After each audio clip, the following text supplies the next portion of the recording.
Hey Buttes, Jessi here. Holy cow, it's been nearly 300 days since we decided to give this whole podcast thing a whirl, and now we're putting a wrap on season 1. Last week, Alexis gave her favorite moments from the past 42 episodes, and now it's my turn. So before season 2 drops in just 7 days, here's a peek back at some of my favorite memories from season numero uno. Enjoy.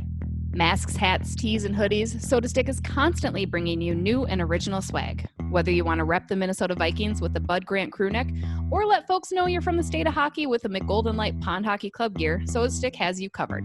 Toss down that Bardown Beauties code at checkout for free shipping on all purchases at sodastick.com, official presenting sponsor of the Bardown Beauties Podcast.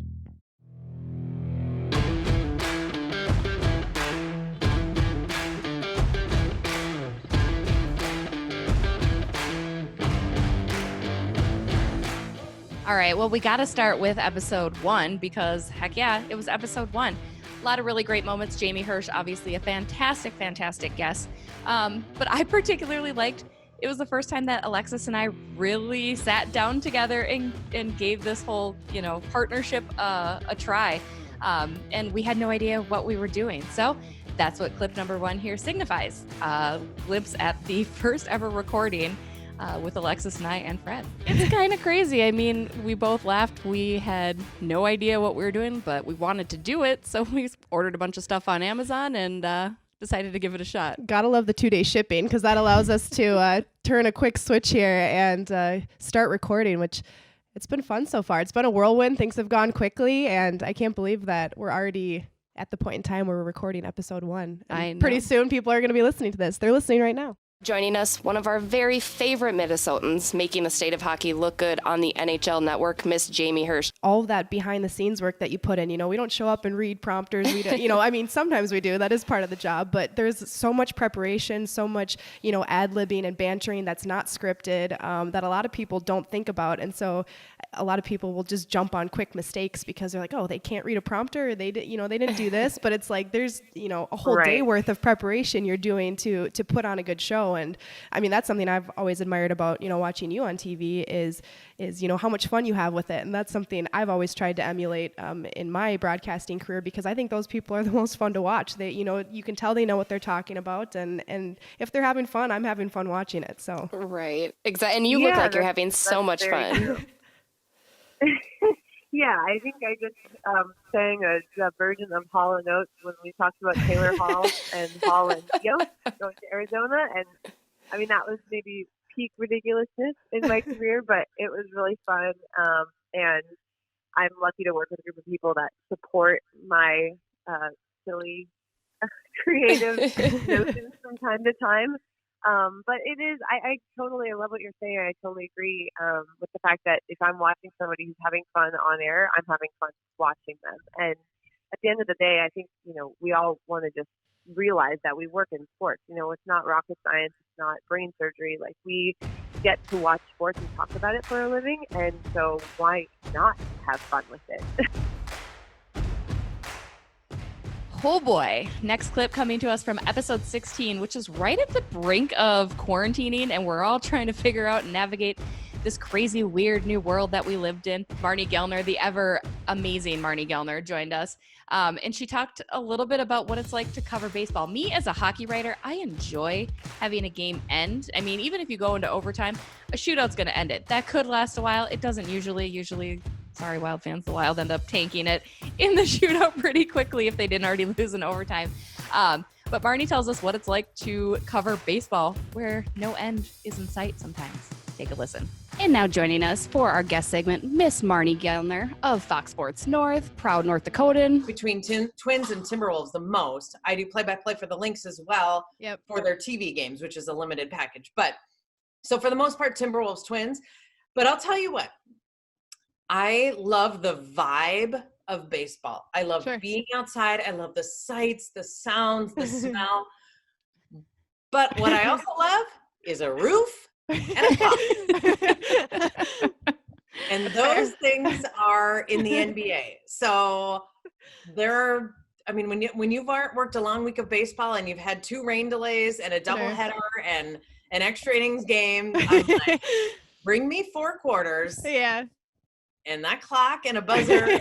And I was asked Somebody had asked me like, oh, would you ever want to cover baseball? I was like, nope, don't even have to finish that. Like I'm the same way. I'm like, I like an end time. Like I don't want to be sitting there for hours on end because I'm not getting paid by the hour. I'm getting paid by the game. So it gets a little long. It gets a little long sometimes, but there is a different vibe of just casual, long-term, cool, calm. There's a totally different vibe. Even talking to players or doing interviews, there's the length of time you can be around them. Like I would imagine in the NHL, you have, just like in the NBA, we have morning shoot around. You guys have morning skate. And then there's this window that you can talk to players, and it's usually like, blah, blah, question. And then we rush out because we're all coming back for the game that night. And in baseball, it's like a 2.5 hour window. It could be in the clubhouse. It could be out on the field. There's just like, there's time to breathe. And that can be really nice. I think it's more enjoyable to watch a broadcast when you can tell the broadcasters are having fun and you can tell they've got good connections with each other. What has been your favorite catchphrase you've used, or maybe your favorite joke you've dropped on a broadcast? Well, since I only have one catchphrase, it could be that one. It's a good one too. Yeah, that's right. Your mama was my baseball one, and I thought long and hard about it. I have a full long story that goes with it, but geez, I might have even said it wrong. It's better call mama. Gotta get that down. It's okay. It's been a while since we've seen some baseball. I'm not sharp. Better call mama. Soda Stick made a t-shirt of it, of which I get no profits, and I bought my own shirt. So. They're a presenting sponsor, in case you didn't know. Oh, so they will be so we sending can talk you all about a shirt, by the way, a Bardown Beauties shirt for your help. That's great. I do have a few now, but Soda Stick. I love them for that. How cool is that to have your catchphrase on a t-shirt? I mean, that's got to be like, talk about a resume builder. Blew me away. And I remember I did the third of 3 games on a Tuesday, I think. And it was a day game, and I flew home from Florida that evening, and I landed and I was waiting for my bag, and somebody texted me a screenshot of this t-shirt that said Better Call Mama. And I was like, I don't understand. Where is this from? They're like, Soda Stick, look on Twitter, whatever. And I'd been on a flight, kind of not paying attention. And I'd looked, and Soda Stick, by that evening of the game, had a prototype on a t-shirt that said Better Call Mama. And it had a headset, with the, the broadcaster's headset. And it kind of used the Better Call Saul. Oh, sure. font. Yeah. Genius. Hey, can't waste any time with that. Got to get that product right out there. Soda Stick is genius. Man, I love them. Yeah, we do too. Do you know Josh Dumel at all, or anybody? What's the name now? Yeah. Tell us. Spell it? I mean, that obviously went viral when you got to chat with him and Nick Swartzen and stuff. How much fun was that, and how cool it is God Bless Vodka that night? Yeah. That was something. I honestly, when I did that interview, and so Josh is from Minot, North Dakota, and I'm from Minot. We grew up in the same town. He's a year older than I am.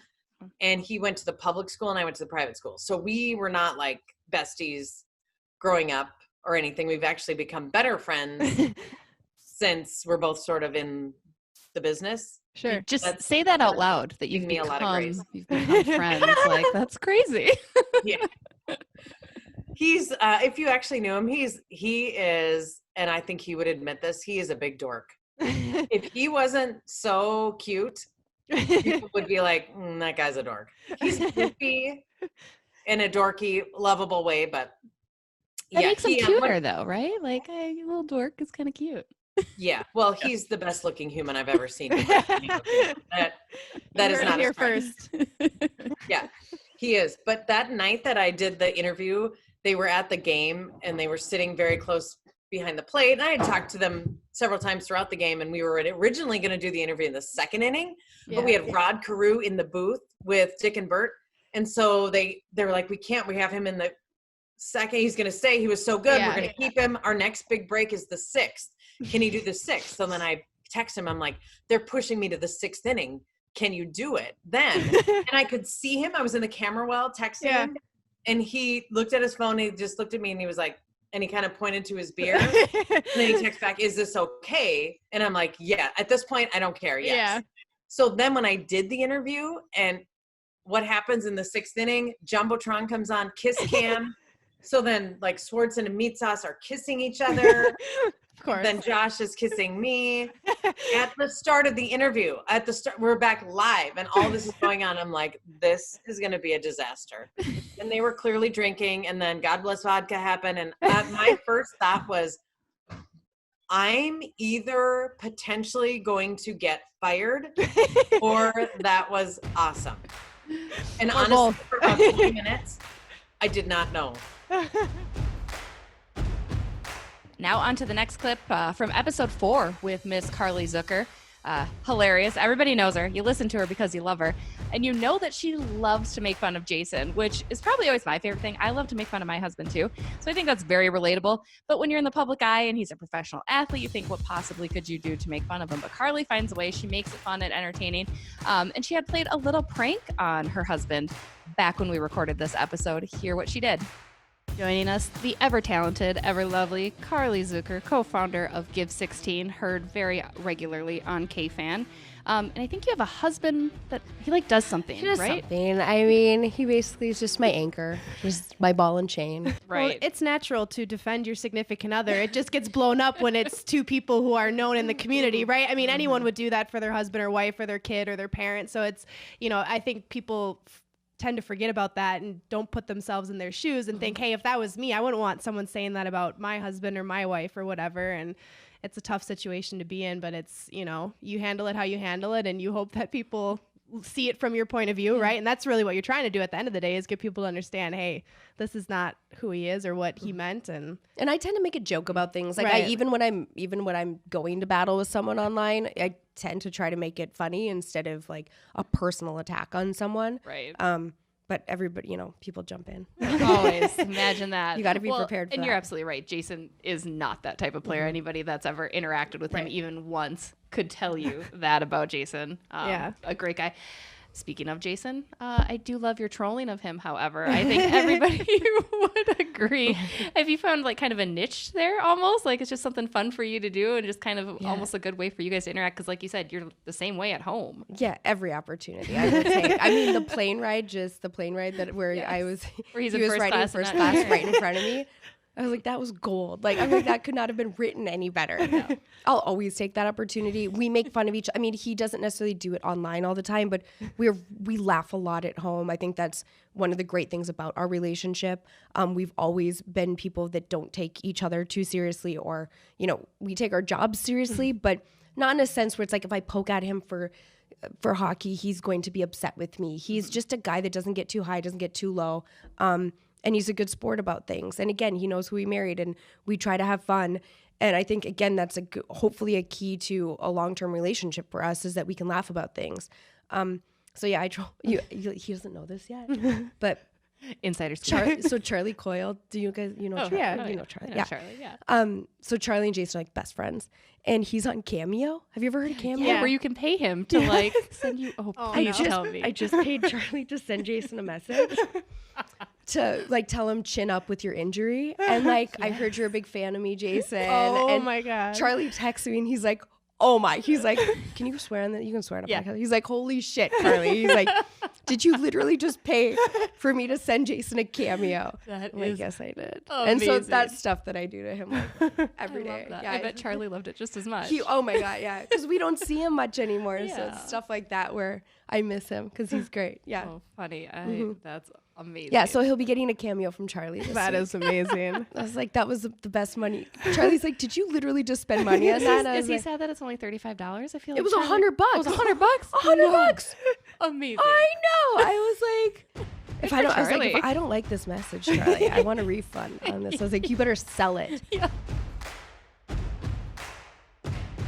Our next clip from episode 19, and Alexis decides that she has a brilliant, and I'm going to put brilliant in quote marks, a brilliant idea on how fans maybe could enter a facility and exit a facility. And it comes by way of a tool that I don't think anybody would agree on. I don't think the XL would ever adopt, but it was a good try, a good effort by our dear friend Alexis. So hear what she thought might be able to allow fan clearance into buildings. So I'm really curious, where the line is going to be for essential fans at these games. Would they have Nordy? in attendance, Honestly. like running up Yeah. and down, like banging his drum. Like, what's he doing? Right. Just put me in a section all by myself. I'll take care of everything. I'll Like, get the and that's- booze, yeah, the cheers. Do you do like the I say you do introductions? survival of Like, the fittest. Do You do like 10 fans a like- section, and then you just start booting them as the game goes on, and like whoever is last gets to go to the next game too. Like it needs to be like some kind of like.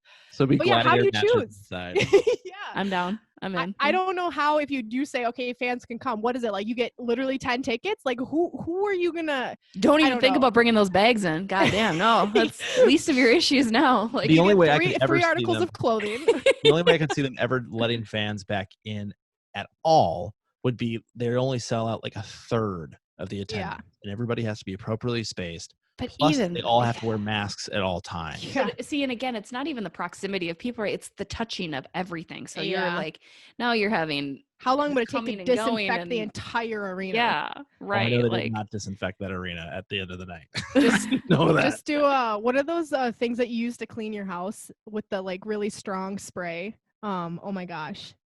Fred, you're a dad. You were just talking wanna about see the doing yard person work. I want to see the person that doesn't clean actually figure this out. Well, I was like, lice? What are you talking about? Shots fired, but true. They they basically like, you know, where you like the big machine and it's like and you like spray the whole house. I'm going on a tangent. It's Like not a important. vacuum?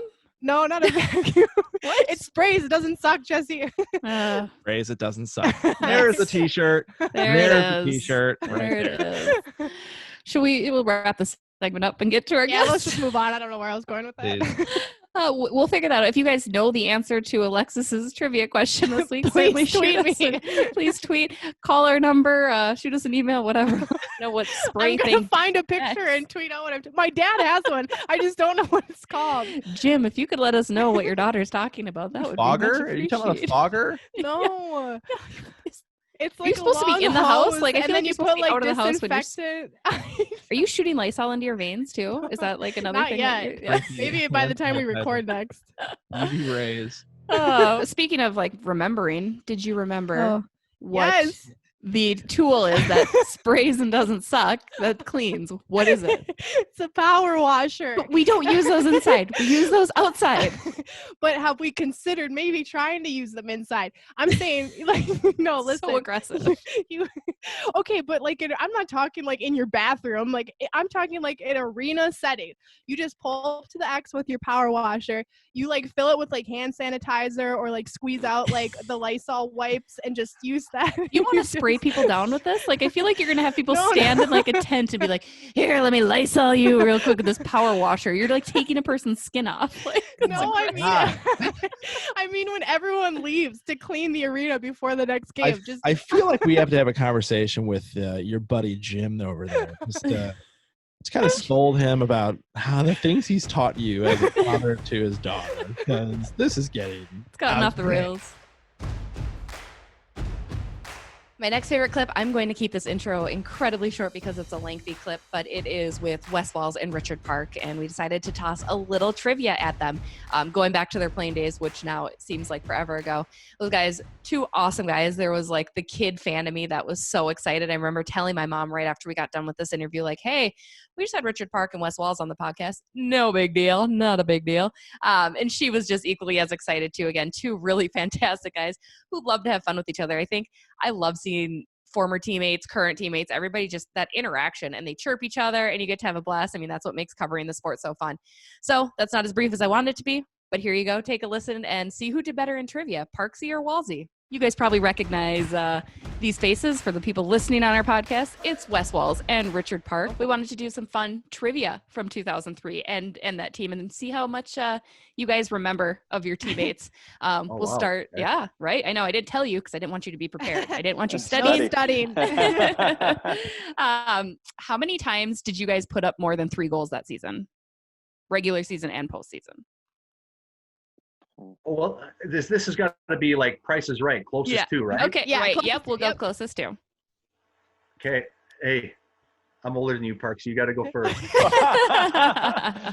Okay, so let's see. We played. What did we play that year? 100 games.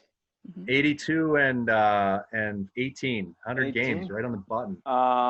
So I'll go with. I'll say we scored. How many goals was it? 3. More than 3. More than 3. So four or more. Okay. I'll say 35%. Okay. I could say 34%. Did you say 35? Yeah. I'm going to say 21%. I don't do math, but you guys did it 19 times. So whatever that percentage is. But yeah, 19 times you guys put up 4 or more goals. That's 19%. We did 100 games. Yep. The only reason I know that is because I've sharpened up my math skills here with the kids at home. Yeah, doing the social distance learning, helping out in math class. Nice. No, the only reason Wes knows that is because he's the only guy you'll ever meet that's happier keeping a puck out of his net than scoring one. Okay, let's talk about one of the superstars on the team that year, Marian Gaborik. How many points did he have in that season? Marian had 65 points that year. All goes. Oh, you hit it again? What do you study this stuff? I'm gonna say Marian had. What'd you say? 65. I want to say 74, but I'll say he had 68 points. 65 on the dot. Well done, Wes. 30 goals, right? His kids are behind the computer right now. Did he hack into our script? Hands are right here. Who led the team in plus minus that year? And it was plus 17. He actually led the team in. Philip Kuba. It's a good one. But just for the game's sake, I'm going to say, I would say Coobs first. I would say Willie Mitchell second. You guys are both incorrect. Oh, Schultz. Pascal Dupuis. Oh, wow. Okay. Yeah, he had plus 17 that year. Coop is probably who I would have guessed too, though. I would have, right. Those are valid guess. I had to quick double check. I'm like, it wasn't him, was it? But. Okay. All right. I'm assuming you guys will probably know the answer to this one. Who had more penalty minutes between the two of you in that season? And do you remember how many penalty minutes each of you had? Jeez. I know if you added them both, they'd be under 100 for sure. That's true. That is true. Yes. But I'm gonna say Wes because Wes has more anger. Yeah. Now I'm gonna say Wes had like 48. Okay. Wes, what do you think? No, Wes was disciplined. I'll say Wes with 32. 32. Okay. 37. How much? Wes 37. All right. Sure Walzy, number. you had 63 penalty minutes that season. I told you he's got anger issues. This guy. Richard, you came in at whopping 16 penalty minutes. Hey, I was right. Not even 100 if you added the two. Yep. Yep. If you would have pulled your weight there, we might have got to 100. That's a good point. This is true. I'll take responsibility on that. How about who wore number 55? That's an easy one. Yeah. Yep. Nick Schultz. Nicky. Yeah. All right. This one will be a funny one because I'm interested to see what you guys think about this. How old do you think both Jessi and I were in 2003 during those playoff series? Oh, jeez. We will not be offended. We won't be offended. No ageism. Were you guys the same age? Nope. No? I will say you were 8 years old. Be careful, loaded question. Jessi, you already mentioned you were. I think you said you were. And I was wrong. I was even a little bit older, I think. Okay, I'm going to say Jessi. 03. I got to do the math now.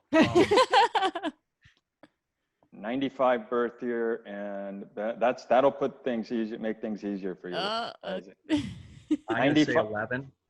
Jessi, you were 11. Alexis, you were so 90, 13. 92 and a 90. 92 and 90 birth. So Jessi's older than me. I was 7 at the time of the 2003 playoff series. That's what Jessi, I'm saying. I got it backwards. Jessi, how old were you? I was 16. Oh, wow. Yeah. I'm 87, but thank you. Okay. I'm 95. I can rock a 95 birth year. I'll take that. 90s, Sounds baby. good. I thought you were twins, so I just said 95. There we go. We can be twins. Yeah. What do you think the top song in 2003 was? It's a rap song. I'll give you that. Oh, Eminem. Nope. That's a good guess, though. 2003 top song, like Wes doesn't do rap. He's all country. But I've kind of, I can get into rap from time to time. I mean, I would have guessed Eminem too. They were kind of pretty big. He was pretty big then.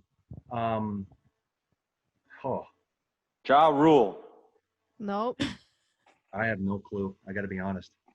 None. 50 Cent into club. 50 Cent. 50 Cent. That wasn't playing in the locker room for you guys? Bottle full of bub. Hey, I can't believe that I missed that, because I still remember Cliff Ronning in the locker room after we won in Game 7, dancing to that song like he was 12 years old. We had it cranked in the locker room before the media come in. I'm so disappointed in myself right now. That's amazing. That's an amazing memory. I'm picturing that, and that's hilarious. 50 Cent, yeah. Oh, man. Who had the biggest superstition on the team? Oh, I mean, goalies are easy, but yeah. Who has it? Our goalies. Yeah. Well, maybe Manny. For me, Manny. I know Richard's going to say me, but. No, believe it or not, for me, it's Cliff. Cliff oh, Ron. Yeah, that's a good point, yeah. Yeah. Cliff, what was it? I'll never, Cliff, I love the guy to death, but I'll never, ever forget. I don't know, Walz, if you remember this. We were pulling into Washington, and aside from all the tape and the scale, all that stuff, he was like on a 10+ game point streak or something. He was on a point streak, and we pulled up to the rink. We're pulling up to the rink in the bus, and he pulls out a suit.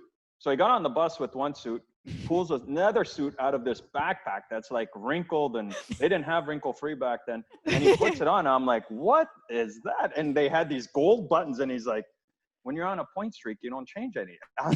That is gross. And I don't even know if he changed underwear or socks or what, but all I remember is the suit, and I had to look away and be like, I do not want to get to that point. I'll take the point streak. that doesn't shock me with Cliffy. Another guy that could be sneaky, Parksy. And I spent more time around the locker room before games and stuff, but I heard stories about Jason Marshy. He'd have a few games, like street hockey games, out by himself in the halls with no one around. I heard some of his games were epic. I just remember Tony DaCosta asking me one time, that's our equipment guy. Yep. I remember him asking me, have you ever seen Marshy before a game? And I'm like, no, I haven't. So did you ever hear that about Marshy? No. It'd be funny though. He'd be the kind of guy that you could figure that would play a few games out in the hall by himself. We did have quite a few. Now that I'm thinking about it, I was pretty superstitious back then. Pretty. That's an understatement. Yeah. Manny was. What were some of the tendencies, or what did you have to do? Like, was it the taping, the stick? I mean, every little thing. No, well, different socks. The one superstition that we had was, so when I played in Switzerland before I played with the Wild, we won a championship the one year, and the one playoff run we went on. One of my kids, I can't remember which one, colored a rock for me. You know how you go bike the paths right now, and you see those little rocks on the side.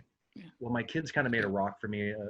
We called it a lucky rock, and we went on to win the championship. And then when I came back for the Wild, it didn't start right away, but then I remember one of my kids, we'd lost a bunch of games, and I remember one of my kids, maybe it was my first year, second year, say, Dad, I got to make you another lucky rock. And he made me a rock, and I put it in my stall, and we started winning games. So that lucky rock kind of thing stuck with me. And through my career in Minnesota, and actually even in the Switzerland. And every game that we played in the playoffs, Mario Tremblay had Wes's lucky rock in his pocket for the whole game. He always handed it to me after every game. So.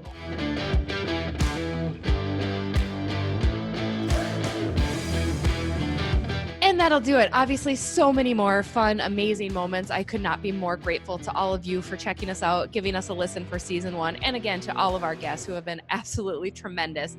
I love being able to reach out and people seem more and more excited to hop on. And yes, of course, they'd love to be an official Butte. So thank you to all of you. We're very, very excited for season 2. A lot of really, really big things happening. And we're going to keep this train rolling forward and full steam ahead. So thank you to all of us for giving us a chance. We were just two girls who happen to love hockey and turn that into some sort of semblance of a career, whether it's in a byline or on air like Miss Alexis. So stay tuned. Lots more good to come. That'll do it. Have a great week, guys. Bye.